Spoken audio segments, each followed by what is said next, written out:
anterior escucha? quedó grabado, así que nada, la gente no se va a enterar cuando vea este, pero estuvimos como 10 minutos intentando que Violaine se conecte.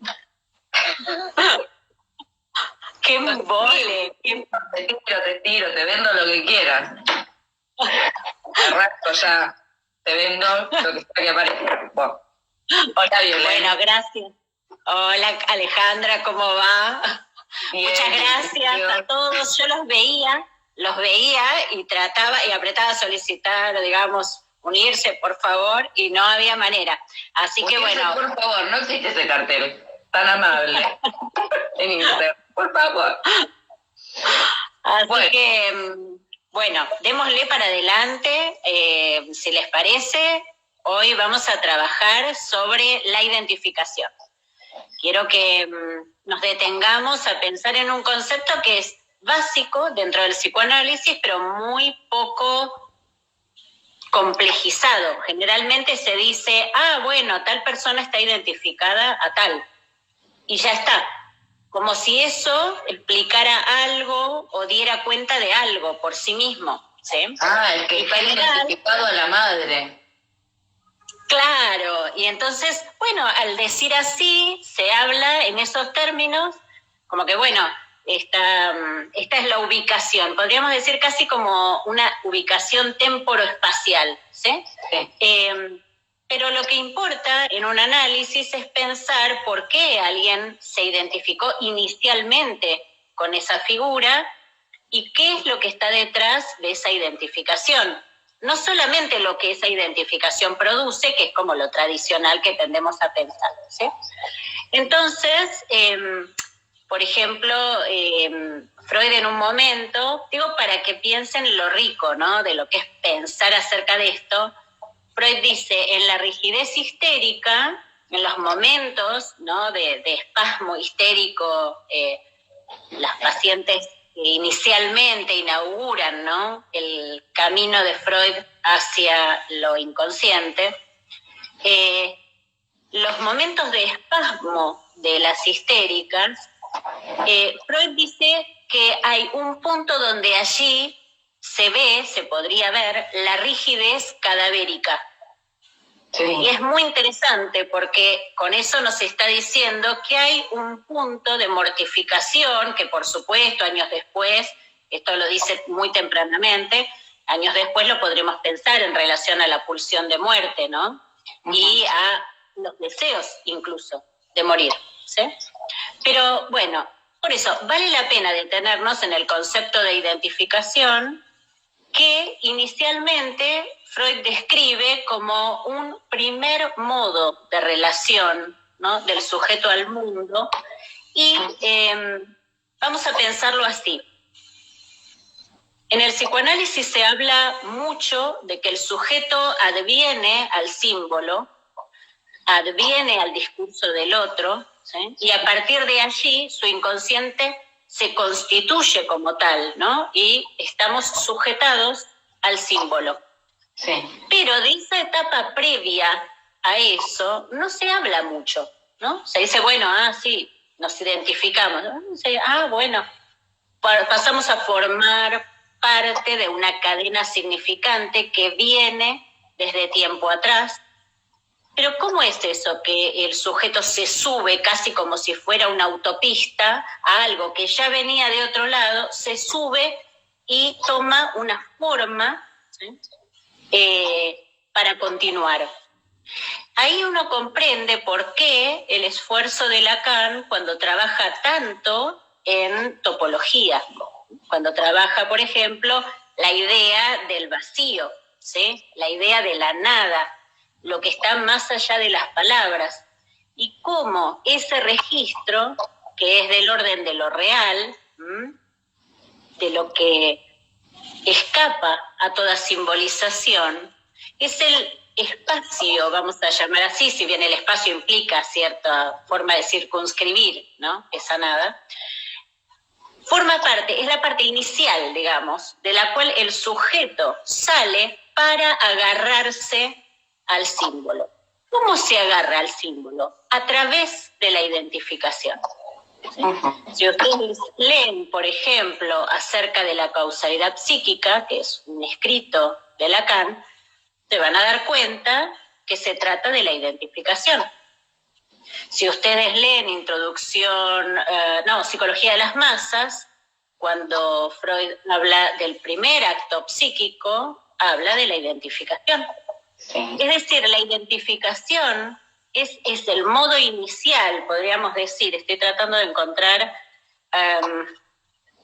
alguna forma de mostrarles cómo el sujeto está en una nada y se engancha. Se los muestro así visualmente, tal vez les sirve, ¿no? Casi como a través de un gancho. Y se toma de una marca, ¿sí? Esto que yo les decía antes, como al modo de una autopista que tiene un pasado y va hacia el porvenir. Freud dice que hay 3 tipos de identificación. La primera es una identificación fundante del aparato. Y él dice que es el primer modo de relación muy anterior a la formación del concepto de los objetos, del yo, no yo.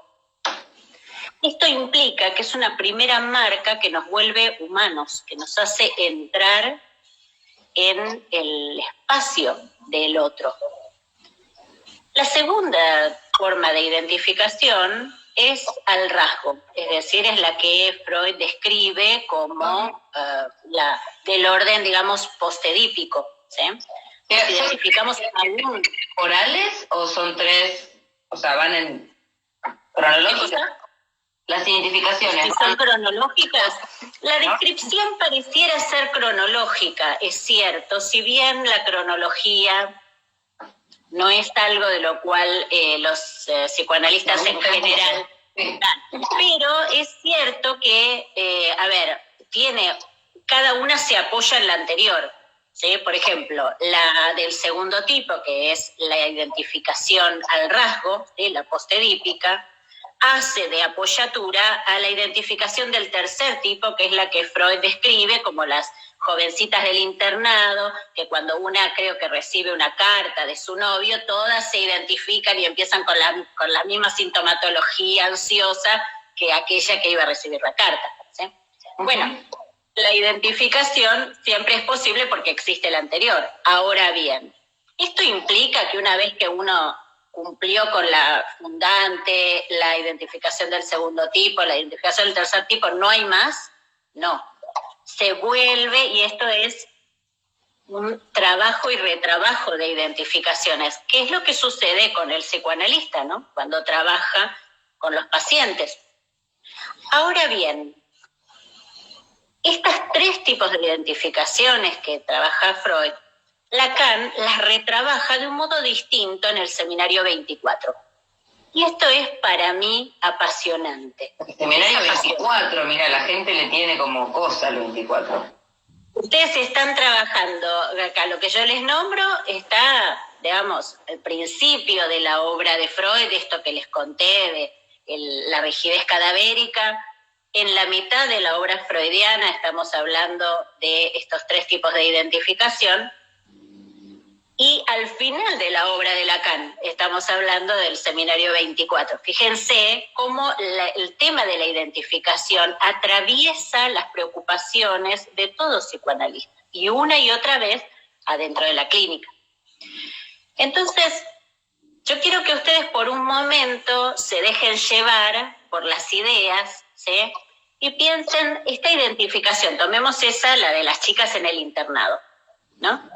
Y todas están como sintiendo los mismos síntomas de ansiedad que esa que va a recibir la carta del novio, ¿sí? Bien, lo que dice Lacan es que esa identificación del tercer tipo es una identificación a lo imaginario del gran otro real, ¿sí? Es muy interesante. Es a lo imaginario, es decir, a lo que nosotros suponemos que el otro siente, ¿sí? A ese cuerpo fragmentado que de alguna manera se fragmenta en 1000 pedacitos, ¿sí? Pero producto de la ansiedad, ¿sí? a esa imagen que tenemos de lo que pasaría con nosotros si nosotros recibiéramos una carta de nuestro novio, novia, ¿sí? En una situación de internado. ¿sí? Entonces, esto es a lo imaginario. La identificación del segundo tipo que describe Freud, la identificación edípica, Lacan dice que es a lo simbólico de ese gran otro real.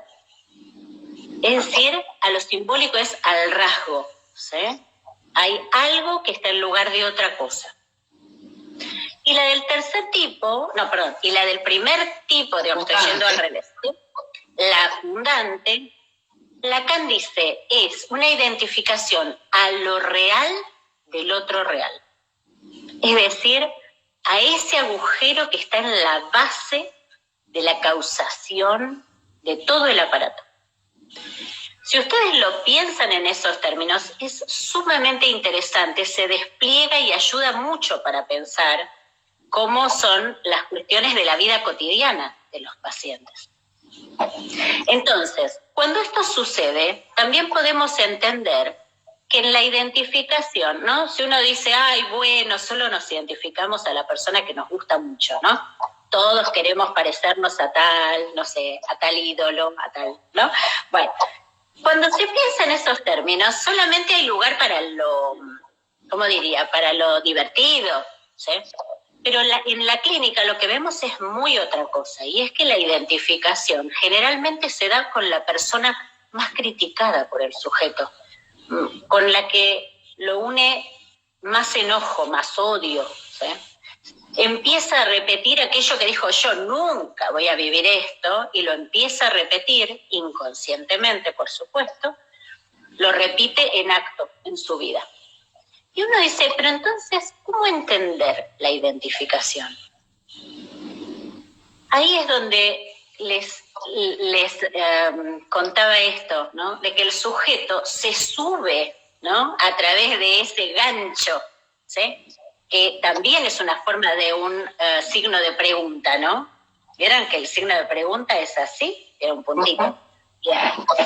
A través de esa pregunta es que el sujeto se sube a esa autopista de lo simbólico. ¿Cuál es la pregunta? Es, ¿por qué mi padre nos gritaba así?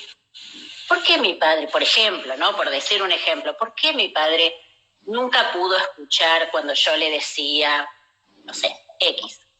¿Por qué mi madre no hacía más que llorar cada vez que mi padre se iba?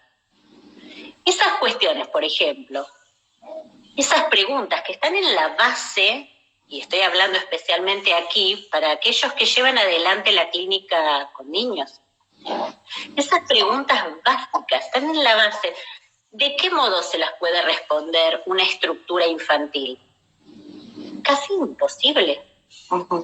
Entonces, yo les voy a contar un caso para que ilustra bien esto de que el sujeto necesita atravesar mediante la identificación esa pregunta para llegar a alguna respuesta. Espera un segundo, Violén, que preguntaron por ahí cuál era cada una. Las repito, así te pueden escuchar por ahí con esto ya en la cabeza. La primera es la fundante, que tiene que ver con lo real del otro. Al rasgo, que es la simbólica, y la última es la que Freud describe en relación a la identificación de las masas, digamos, del grupo. Claro, exactamente. Imaginario del otro real. A lo imaginario del otro real. Siempre es al otro real o a lo real del otro, es decir, a lo imposible de tocar, de comprender. Siempre el otro es un otro profundamente desconocido. Aún el padre, la madre, todos, digamos, cada persona, por ejemplo, los enormes líos que hay, ¿no? Cuando alguien está buscando pareja y conoce a alguien y dice, bueno, ¿y cómo será? ¿Y qué pasa? Bueno, a ver, no hay forma de conocer al otro que no sea transitando un camino, ¿sí? Y en ese camino van a surgir cosas desconocidas, ¿sí? Entonces, el otro es profundamente un otro real. Por eso, las identificaciones son modos en los cuales el sujeto se acerca a algo, a algo imaginario de ese otro real, a algo simbólico del otro real, o, como decimos, ¿no?, cuando se funda el aparato, ¿no?, como neurótico. Quería esquematizarlo para que quede bien en claro antes del ejemplo, porque lo preguntaban y son menos pasaditas. Perfecto. Entonces, vamos al ejemplo. Se trata de un joven, aquellos de ustedes que hayan leído Rayuelas, o creo que en Rayuelas no nombré, me parece, no en Jugar Rayuela. Yo hablé de este caso, es un caso especialmente significativo y querido para mí, porque era un joven que tendría cerca de un poco menos de 30 años, y viene con una depresión, pero una depresión con ideación suicida, ¿sí? Y bueno, él venía de muchos tratamientos, de muchos abordajes distintos, nunca había estado con un psicoanalista, ¿sí? Bueno, y empezamos a trabajar, y bueno, él tenía desde uno diría desde lo convencional, un montón de cosas solucionadas, ¿sí? Era muy querido, tenía amigos, su padre había muerto, su madre lo quería mucho, tenía un hermano al cual estaba muy unido. Había toda una serie de cosas que no daban explicación de por qué. Bueno, a poco de trabajar, de ver cuándo empezó, etcétera, etcétera, etcétera, aparece la historia del padre. El padre era un hombre muy amoroso, pero muy callado. Y él y su hermano eran dos jóvenes, un poco diría como que nunca se habían hecho demasiadas preguntas, no se juntaban a hablar con sus padres. Ellos vivían y bueno, vivían muchas cosas, él vivió muchas cosas, no todas buenas inicialmente, pero digamos, estaban muy enfocados en su propia vida. Nunca se habían puesto a pensar en la vida de sus padres. Su padre aparentemente venía de una historia de depresiones graves a lo largo de mucho tiempo, y en algún momento se le vuelve insoportable vivir, claramente, y se suicida. Esto es cuando este joven tenía alrededor de 18 años, más o menos. Se suicidó de un modo muy terrible. Poco tiempo antes había pasado había ido especialmente a donde estaban ellos, sus hijos, que estaban de vacaciones, habían estado haciendo un hermoso paseo, no habían hablado especialmente de nada. Yo creo que este hombre de alguna manera había ido a despedirse. Creo que, digamos, se le había hecho tan agobiante todo, ¿no?, que, bueno. Y este joven, digamos, fue muy impactante, porque fue la primera vez que se dan cuenta de que hay un otro real, ¿sí? Esto que decimos, que mi papá no es solo lo que yo pienso o lo que imagino, sino que había algo real que le estaba pasando, de lo cual ellos nunca tuvieron idea, que el papá tampoco les contó, ni la madre les contó, no importa, no se trata de ver por qué, no sé, en el hecho, digamos, es que ellos no sabían, nunca imaginaron los sufrimientos que estaba pasando ese papá. Y en algún momento de la vida, él comienza a deprimirse, cada vez más. Y cuando llega a la consulta, yo creo que estaba a las puertas de repetir la escena del papá. Cuando llegamos a ese punto, yo lo que le digo es que solamente a través, sentimiento de culpa inconsciente, claramente, no porque tuviera ninguna culpa, sentimiento de culpa inconsciente, ¿sí? El culparse por no haber preguntado, por no haberse ocupado de ese padre, que no era su función, pero bueno, está claro, ¿no?, que el suicidio dispara, digamos, dolor y autorreproches para todos alrededor. Él empezó este camino de la depresión, yo creo que para conocer a su padre, para conocer qué le pasaba a mi papá, que llegó a estar así, que llegó a tomar esa decisión. Casi como preguntándose por aquello real del padre. Exactamente. En la base de la identificación está esto, está un intento de comprender lo más real del otro real. Siempre eso, porque si no rápidamente se dice, bueno, está identificada la madre en esto, digamos, hay como una cosa como descriptiva, pero no se comprende en cuanto a lo que es la potencia que tiene preguntarnos acerca de esto, también para el abordaje, también para trabajar con el paciente, porque cuando empiezo a trabajar así fuerte desde este punto, realmente la depresión cesa, él empieza a armar otra vida, y se deslinda de este destino al cual él se conducía, que era por supuesto el mismo destino de su padre, y puede ubicarse él como preguntándose, pero haciendo consciente esa pregunta que de ninguna manera es consciente cuando es niño, ¿sí? Hay en el seminario 2, y no vamos a tener tiempo ahora, pero tal vez podamos tomarlo en otro momento, especialmente Lacan toma esta cuestión de que la neurosis implica una pregunta del sujeto acerca de algo. Toda neurosis se inicia con una gran pregunta, una compleja, con todos sus matices, ustedes la encontrarán de un modo o de otro, pero, digamos, hay una pregunta en el fondo de la formación de síntomas. Por eso les hago ¿cómo diría? Este relato casi como gracioso, ¿no? De que el sujeto se levanta de la nada, digamos, y a través de ese gancho que es la pregunta, ¿sí? Y allí se sube a la autopista de los símbolos. Bueno, espero que les sirva, que les permita ver en su clínica con mayor libertad. Me parece que es muy propicio para los pacientes, porque ver qué preguntas se hace el yoye respecto de lo que ha pasado en el caso de los analistas de adultos, ¿no? Y en el caso de los analistas de niños, poder pensar que hay un yoye que se está haciendo preguntas, ¿sí? Solo que la estructura todavía no tiene la riqueza simbólica para sostener esas preguntas, para formularlas siquiera. Así que bueno, espero que les... Belén, gracias por otro viernes de charla en Rayuela. Nos vemos el próximo viernes 16:30 en Rayuela. El próximo no. El próximo no.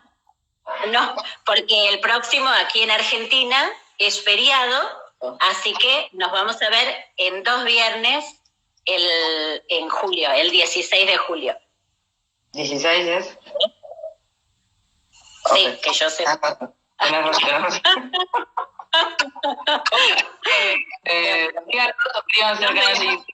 Nos vemos. Nos vemos, chao.